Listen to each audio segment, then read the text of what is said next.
Okay, so let's go right into this. Basically, as you know, the Social Security Administration will at times go ahead and arrest people who were legally or potentially illegally receiving Social Security benefits. And now you have to remember with this situation, some people receive benefits that we don't normally think of as benefits. Some people receive Social Security benefits by just receiving the card, or they are able to go ahead and get some sort of loan as a result of having a Social Security number.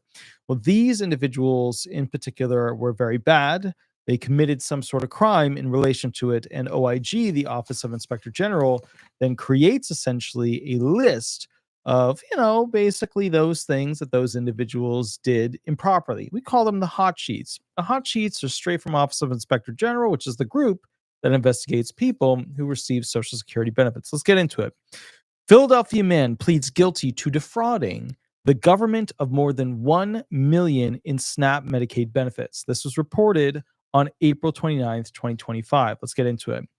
Philadelphia, United States Attorney David Metcalf announced that James Sessoms, 60 of Philadelphia, Pennsylvania, entered a plea of guilty today before the United States District Court Judge of Chad F. Kenney on one count of supplemental nutrition assistance program fraud, 7 counts of false statements in connection with health care benefits, and 7 counts of Social Security fraud. So this guy did a lot. He did a lot wrong.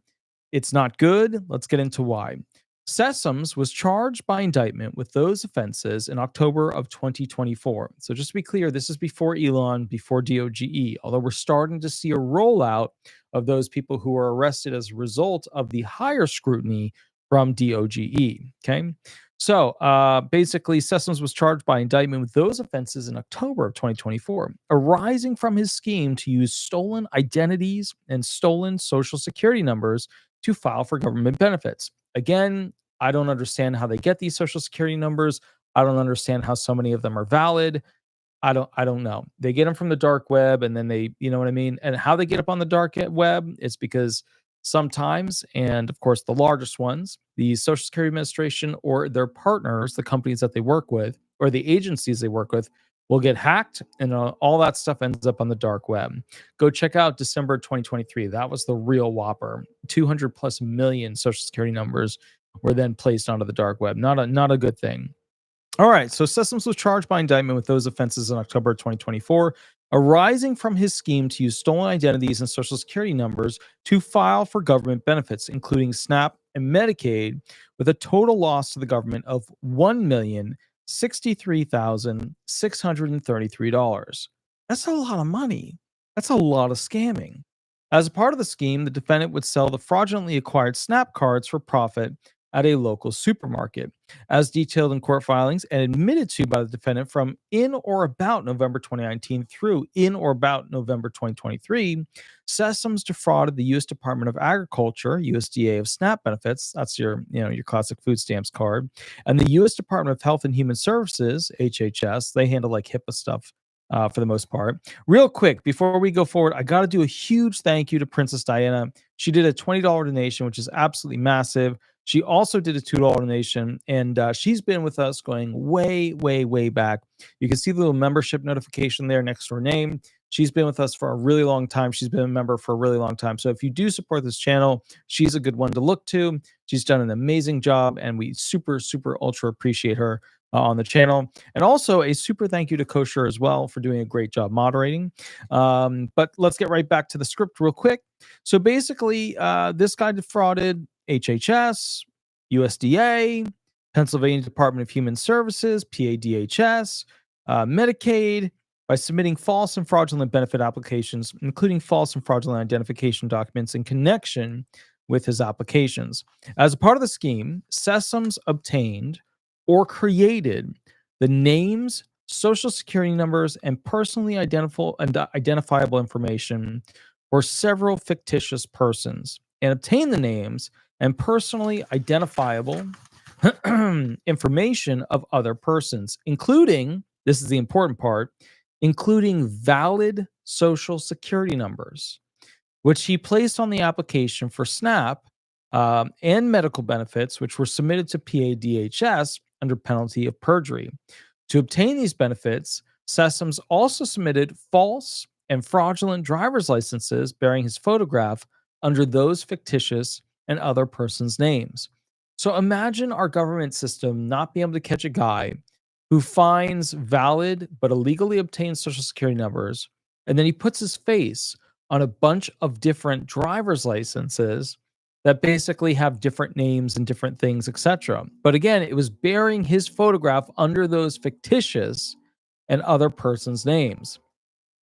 I mean, like, and I get it, he got caught, so they found one and they got him and then they traced it back. But still, imagine our governments being at the level where they don't talk to each other, computer to computer, at the point where people could literally scam $1 million out of food stamps. I mean, that's just, there's other stuff too, but it's mind boggling. $1 million food stamps, like a 3-4 year period.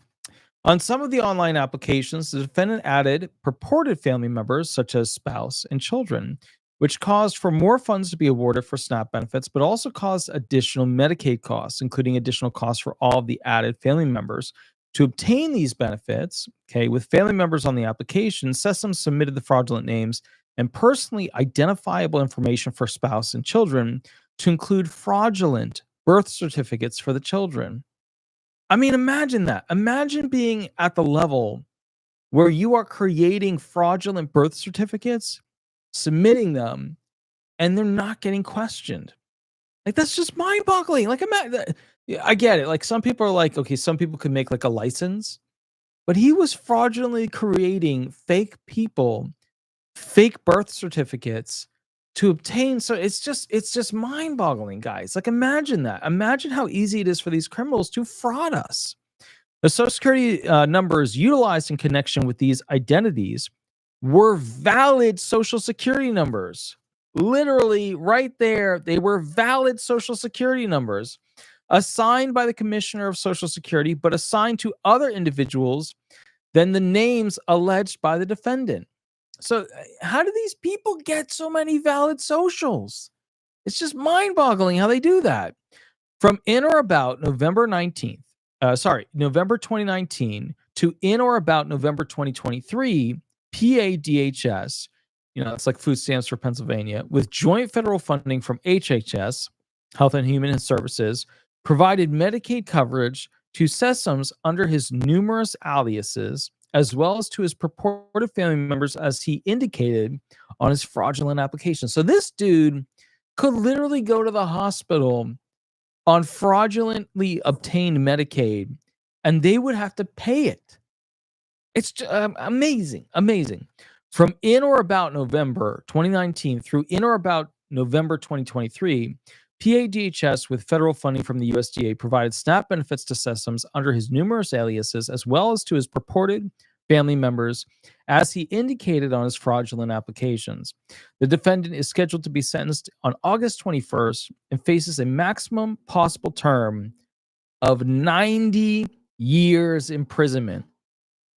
90 years imprisonment. The case was investigated by the USDA, Homeland Security, HHS, SSA, blah, blah, blah, all those different groups. So point I'm getting at is this particular individual, 90 potential years that he will go away as a user and abuser of Social Security and Medicaid benefits. It's just unbelievable that these people get away with this. Now, some people believe that there's no fraud, or that there's limited fraud, or that there's not as much fraud as you would think with the Social Security Administration. I do these videos specifically so that you can see that fraud exists.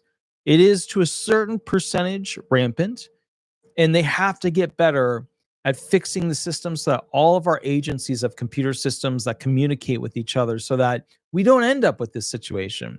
They should be able to catch somebody with a fake name and a valid Social Security number to another fake name. They should be able to do that, but they're not. And that's why this guy is now facing 90 years in prison. Pennsylvania man sentenced to prison for bank fraud conspiracy. Another one of the hot sheets from basically OIG. Let's get into it real quick. Cleveland, a Pennsylvania man was sentenced to 24 months in prison by U.S. District Court Judge Bridget Meehan Brennan after pleading guilty to conspiracy to commit bank fraud. Now remember, bank fraud, they hit you with a lot of years of potential, but this one's only getting sentenced to 24 months. So we're talking about a felon, but we're only talking about 365 days times 2.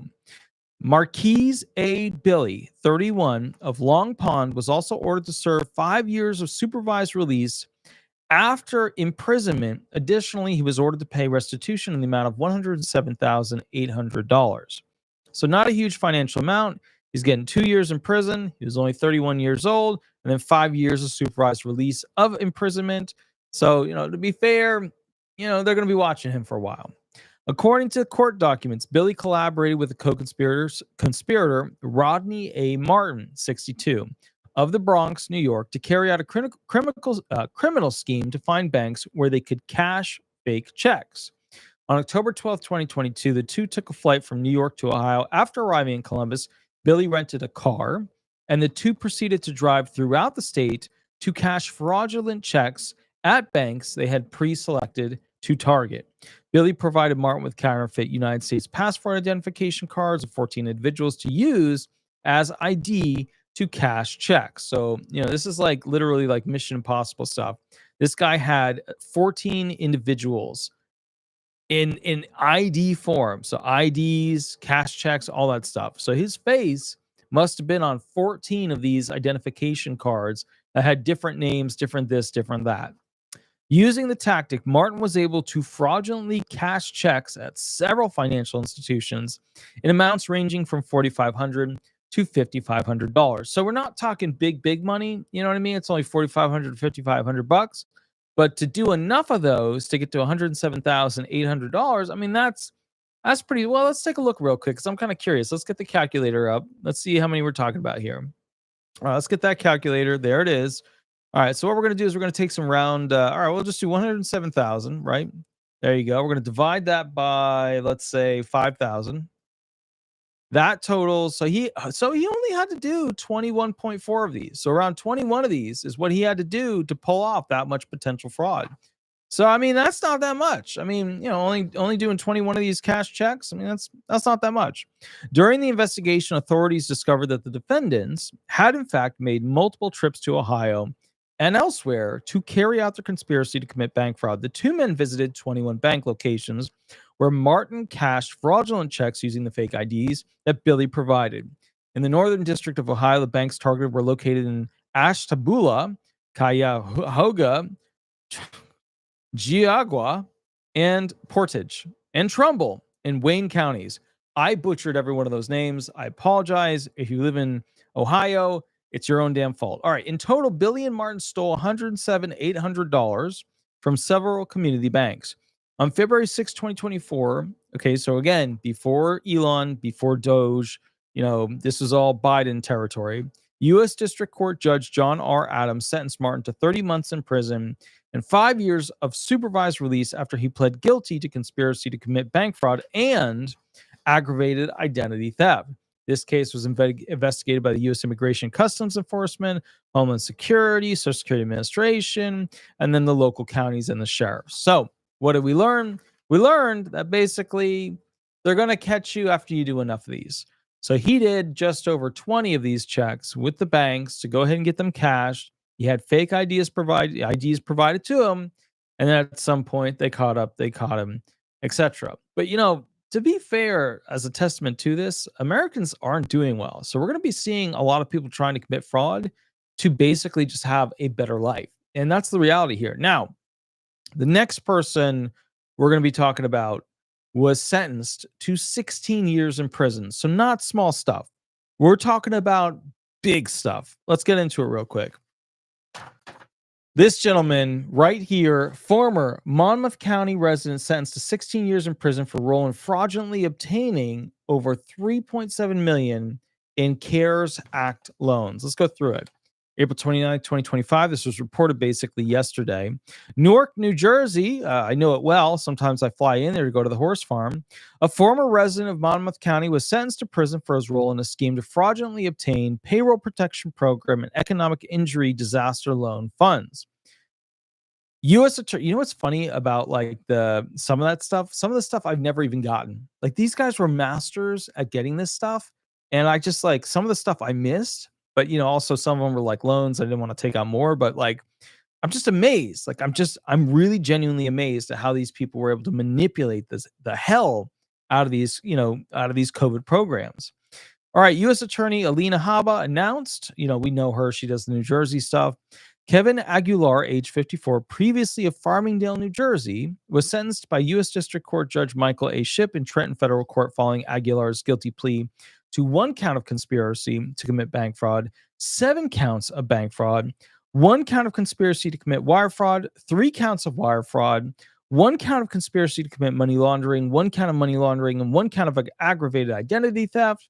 Aguilar was sentenced to 192 months in prison. That's one of the longer ones. And remember, with a lot of these, when it's like Social Security stuff or like these loan things, they don't usually give him that much jail time. But this guy, 16 years in prison. Just think about that for a moment. Just take for a moment. Like if you live, only to 50, which some of these criminals tend to do, 15 years, that's a very large chunk of the time that you're spending your life on earth. According to documents filed in this case and statements made in court, from April 2020 to April 2021, Aguilar conspired with others to submit 7 fraudulent PPP loan applications and 3 fraudulent EIDL applications on behalf of 4 businesses. Based on the fraudulent applications, Aguilar received a total of approximately $3.3 million in PPP loan funds and approximately $450,000 in EIDL funds. After receiving the PPP and EIDL funds, Aguilar caused those funds to be transferred to other businesses that he created to give the false appearance that the PPP funds and the EIDL funds were being used for legitimate purposes.